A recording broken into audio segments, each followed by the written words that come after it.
तो हम लोग देखते हैं आज इलेक्ट्रोलाइसिस। आवाज क्लियर है ना मेरी? जी। वाईफाई आ नहीं रहा है मेरा 2 दिन से, पता नहीं, यहाँ पर तो मौसम बहुत ज्यादा खराब है। आपको इलेक्ट्रोलाइसिस, क्या हुआ था उस दिन? वही फीवर। मैं एक्चुअली मैंने जयपुर से जब आया था तो तब से ही थोड़ा थोड़ा गड़बड़ था, लेकिन फिर फीवर हो गया था।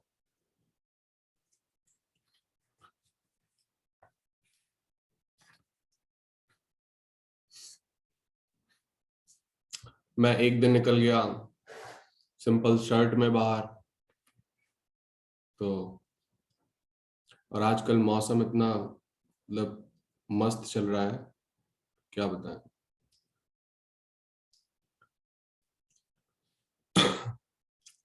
इलेक्ट्रोलाइसिस का मतलब होता है कि कोई कंपाउंड जो है वो आयोनिक फॉर्म में टूट जाए, है ना। लाइसिस मतलब टूटना, चार्ज में, आयंस में टूट जाना, इसको बोलते हैं हम लोग इलेक्ट्रोलाइसिस। क्लियर है ना? Breaking of species, breaking of chemical species into its ions, into its ions when electric current applied, when electric current applied. Got it? अब हम देखते हैं इसमें इलेक्ट्रोलाइटिक सेल। इलेक्ट्रोलाइटिक सेल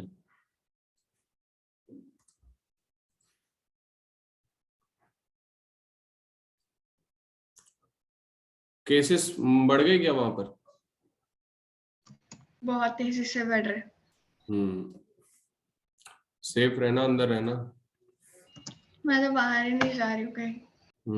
यहाँ तो वो लगा हुआ है कर्फ्यू, सैटरडे संडे का। यहाँ लगने वाला है, ऐसा बोल रहे। इलेक्ट्रोलाइटिक सेल क्या होगा? इसको मैं पहली क्लास में बताया था कि 2 टाइप के सेल होते हैं।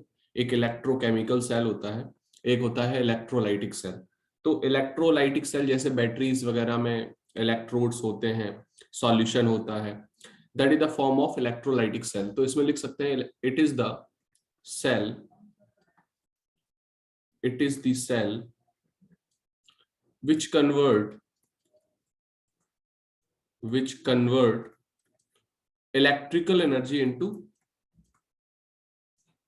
ये बताया था शायद मैंने उस दिन भी, इलेक्ट्रिकल एनर्जी हाँ, इनटू केमिकल एनर्जी। मतलब नॉन स्पॉन्टेनियस प्रोसेस है ये। कैसा प्रोसेस है? Non spontaneous. Non spontaneous process कौन से होते हैं? जिसमें एक्सटर्नल सोर्स की जरूरत होती है। अगर हम सोर्स नहीं लगाएंगे, वहीं पर स्टॉप कर देंगे, तो वो काम जो है ना वो रुक जाएगा। ठीक है, यहां पर लिख सकते हैं cations move towards the negative electrode. जो कैटायंस है वो कहां जाएंगे? नेगेटिव इलेक्ट्रोड की तरफ। And vice versa.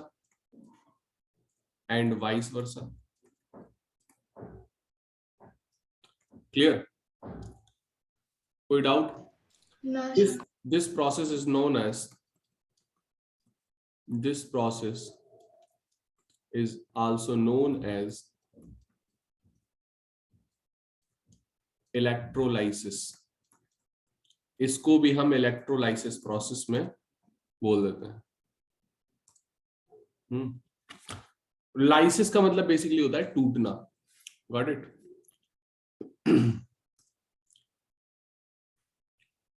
इलेक्ट्रोलाइसिस। तो यहां पर मैं एक सेल बना रहा हूं। सेल है तो इसमें 2 इलेक्ट्रोड्स होंगे, तो इसमें 2 इलेक्ट्रोड्स ले लेता हूं मैं।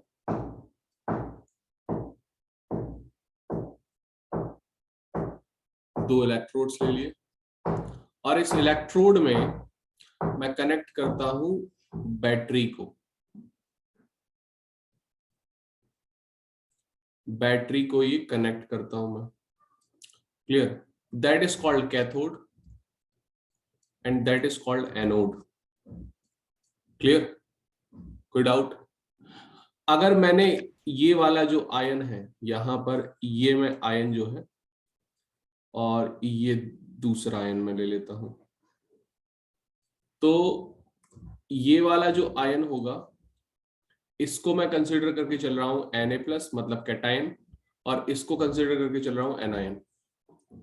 तो अगर मैं यहां पर कैटायन एनायन बनाता हूं, कैटायन एनायन बनाता हूं, तो कैटायन कहां जाएगा और एनायन कहां जाएगा? कैटायन कहां जा रहा है? कैथोड की तरफ, जी। और एनायन कहां जा रहा है? एनोड की तरफ। ठीक है, ये हमारा जो है वो मॉल्टन NaCl है। मॉल्टन, समझ गए? जी। मॉल्टन NaCl। तो अब प्रोडक्ट ऑफ इलेक्ट्रोलाइसिस की बात मैं करता हूं। प्रोडक्ट ऑफ इलेक्ट्रोलाइसिस, अगर इलेक्ट्रोलाइसिस होता है तो फिर उसमें प्रोडक्ट क्या मिलेगा हमको? तो अलग अलग रिएक्शंस में मैं अलग अलग देखता हूं प्रोडक्ट। तो फॉर एन एग्जांपल, अगर मैंने NaCl लिया और इलेक्ट्रोलाइसिस की, तो ये कैसे फॉर्म में मिल जाएगा? ऑब्वियस, Na+ और Cl नेगेटिव में इलेक्ट्रोलाइसिस हो गया। अगर मैं पानी की बात करूं तो ये इसका इलेक्ट्रोलाइसिस किस फॉर्म में होगा?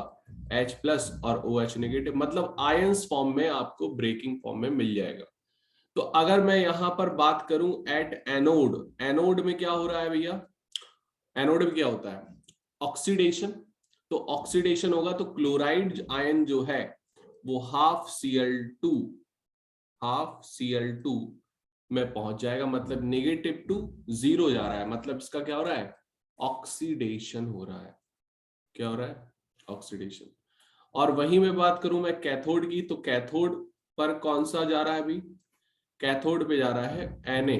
यहां पर कैथोड H+ भी ले सकते हैं, Na भी ले सकते हैं, दोनों। तो H+ जो आएगा, H+ इलेक्ट्रॉन लेगा और ये क्या बना देगा? Half H2। तो इसका क्या हो रहा है? रिडक्शन। समझ में आ गई होगी बात? हाँ सर। डन। तो जो pH सॉल्यूशन अगर मैं देखूंगा, pH ऑफ सॉल्यूशन इंक्रीज होगा, increases during electrolysis, during electrolysis. कोई डाउट? क्लियर है? नहीं। हाँ। ठीक है, इसको लिख लो।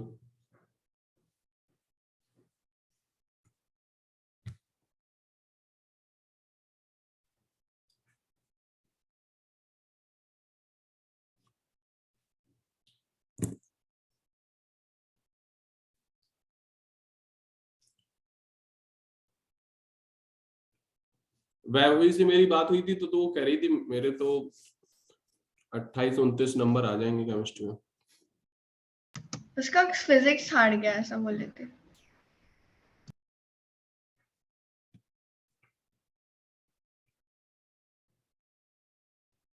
उसका कॉल आया था। मैसेज पर बात हुई थी। अच्छा।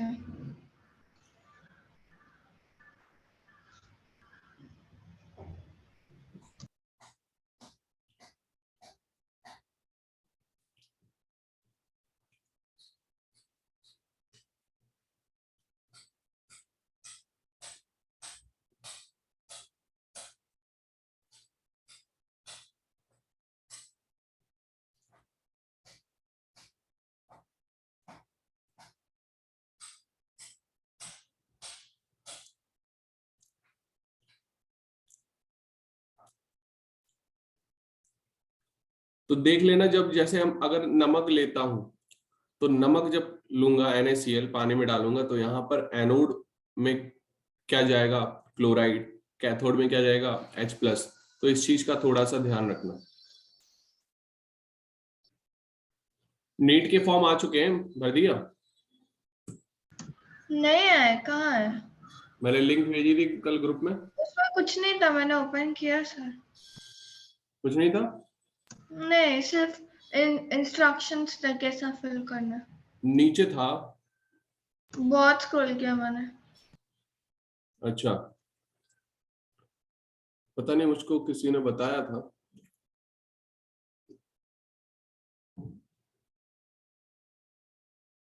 ट्वेंटी फोर लास्ट डेट है। किसी से पूछा तुमने? हाँ, मैंने पूछा 2-3 जने से, उनको भी कोई अभी तक नोटिस वगैरह नहीं आया।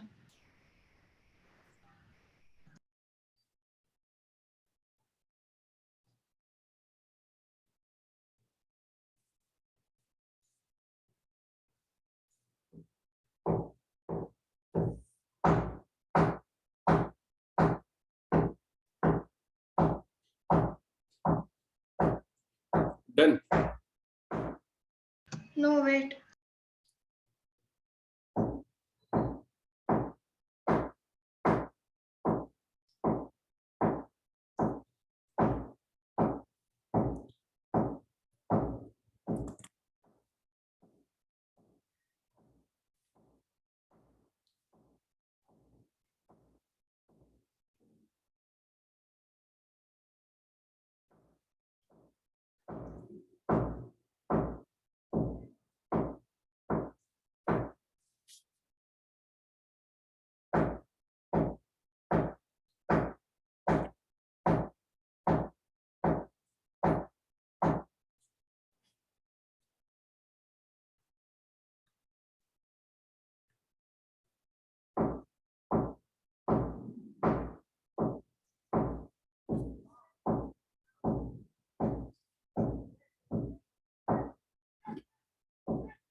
डन। नेक्स्ट हम लोग देखते हैं electrolysis of NaCl solution in mercury as a cathode. Mercury वहां पर कैथोड की काम करेगा and graphite as a anode. Graphite as a anode, ये बोर्ड के लिए नहीं है, ये बोर्ड में नहीं आएगा। तो यहां पर अगर मैं NaCl की बात करूं तो NaCl अगर ब्रेक हो रहा है तो आपको पता है कि Na ले लिया मैंने, Cl ले लिया, क्लोराइड आयन, ठीक है। और क्या लिया मैंने? पानी का कंपोनेंट। पानी का कंपोनेंट किस फॉर्म में आएगा? H+ और OH नेगेटिव। तो यहां पर अगर मैं आपसे पूछूं कि एनोड में कौन जाएगा, एट एनोड, क्या जाएगा एनोड में? क्लोराइड, जी। है ना। क्लोराइड क्या ले लेगा? हाफ Cl2 और प्लस इलेक्ट्रॉन निकल जाएगा। और कैथोड में क्या जाएगा? प्रोटॉन। तो इसका क्या हो जाएगा? रिडक्शन। Got it?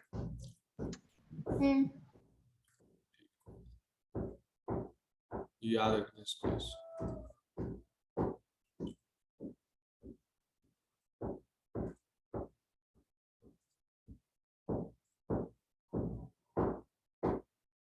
क्लियर? तो ऐसे लिख सकते हैं यहां पर। कैथोड में देखो दो कंपोनेंट आएंगे, एक तो H+ जाएगा और NF भी जाएगा, इसका भी रिडक्शन होगा। गॉट इट ना। और क्लोराइड में एनोड में क्या क्या जाएगा? OH और ये। तो ये दोनों कंपोनेंट आपको दिमाग में रखने होंगे, दोनों पूछ सकते हैं वो आपसे। ये मैं एक एग्जांपल लेकर बता रहा हूं, बता दोगे ना? जी। अब इसी तरीके से आप सारे बता देना कि जिस जिसका इलेक्ट्रोलिसिस होता है। अगर एक मैं मिनट पीछे का पेज दिखाओ ना। हाँ, हो गया। अगर मैं यहां पर इलेक्ट्रोलाइसिस करता हूं कॉपर सल्फेट की, इलेक्ट्रोलाइसिस ऑफ कॉपर सल्फेट, तो कॉपर सल्फेट में क्या हो जाएगा? ये भी हमारा एज अ सॉल्ट है कॉपर सल्फेट। तो कॉपर का क्या हो जाएगा? कॉपर सल्फेट पहले तोड़ दो, डिकम्पोज कर दो, इसका इलेक्ट्रोलिसिस कर दो, तो कॉपर 2+ पहुंचेगा और सल्फेट पहुंचेगा। तो अगर मैं आपसे पूछूं कि एनोड में क्या जाएगा, क्या बताएंगे आप? क्या जाएगा एनोड में? कॉपर जाएगा। क्या जाएगा? कॉपर। कॉपर।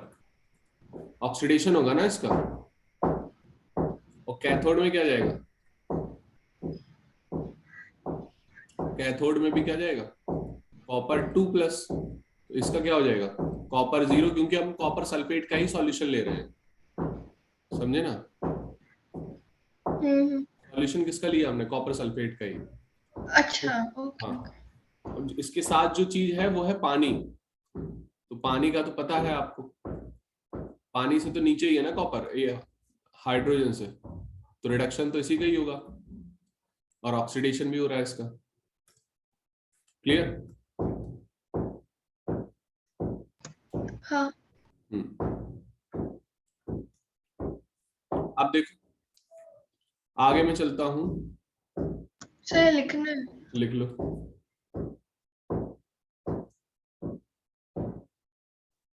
यहां पर जो इलेक्ट्रोड मैं ले रहा हूं, यूजिंग कॉपर इलेक्ट्रोड ले रहा हूं, using copper electrode.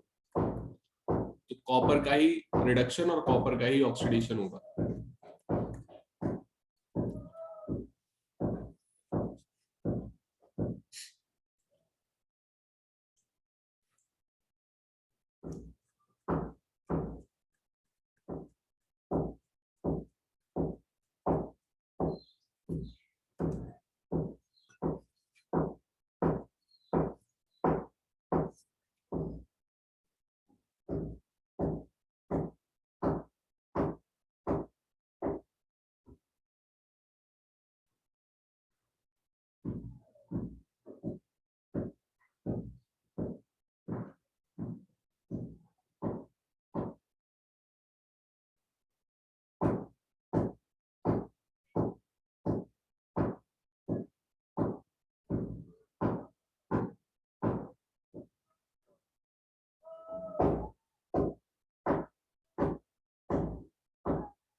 Done. Electrolysis में एक लॉ काम करता है, काफी पुराना लॉ है, that is called Faraday law. Faraday law of electrolysis. तो फैराडे लॉ ऑफ इलेक्ट्रोलाइसिस में माइकल फैराडे का तो नाम सुना होगा, फिजिक्स में भी है जी। फैराडे लॉ ऑफ इलेक्ट्रोलाइसिस में बेसिकली इन्होंने 2 लॉ दिए थे, ठीक है।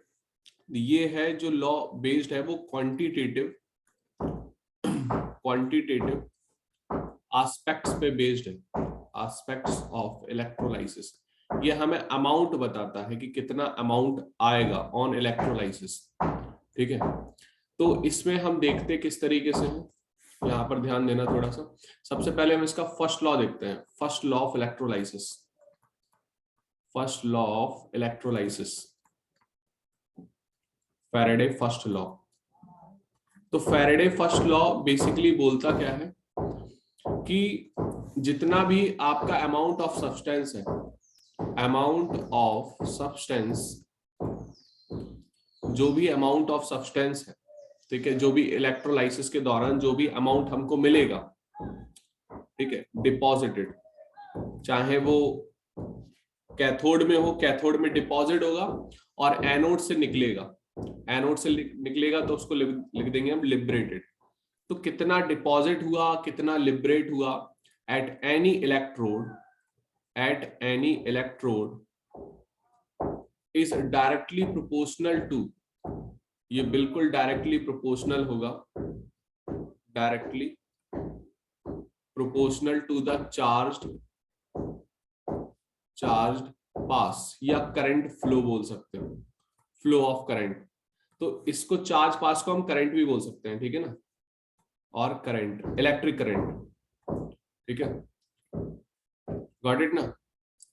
तो यहां पर अगर मैं देखूं जो अमाउंट ऑफ सब्सटेंस है, अमाउंट ऑफ सब्सटेंस को हम Q से डिनोट करते हैं। किससे डिनोट करेंगे?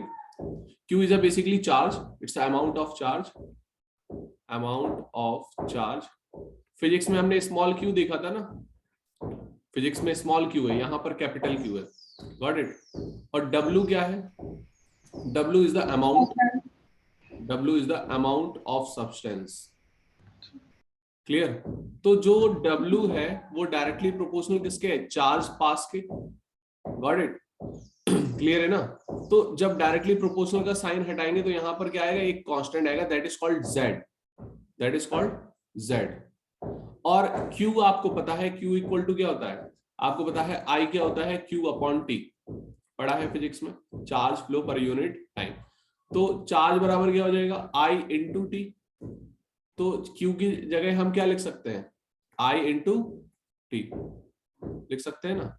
तो एक ये भी इक्वेशन बन गई हमारी, एक हमारी ये भी इक्वेशन हो गई। सर Z कांस्टेंट है, Z इज कांस्टेंट, वैल्यू वो वैल्यू आपको मिलेगी,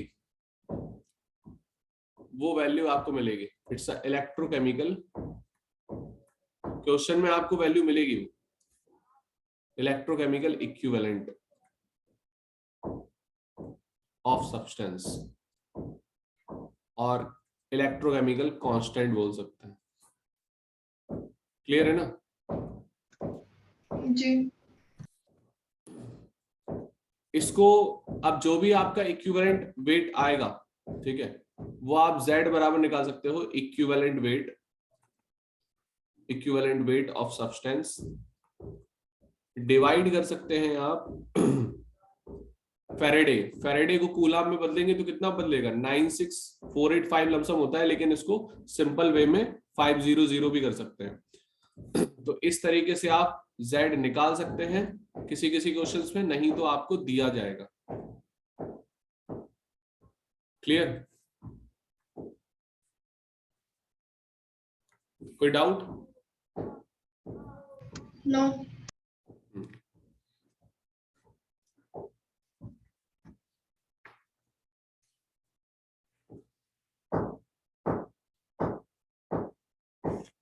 इक्विवेलेंट वेट तो निकालना आता है। हाँ सर, ये रेड में क्या लिखा आपने? इलेक्ट्रिक करंट, आप चार्ज पास ही लिख लो, इतना ही लिख लो।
वैभवी अभी फटानी सर से पढ़ रही है,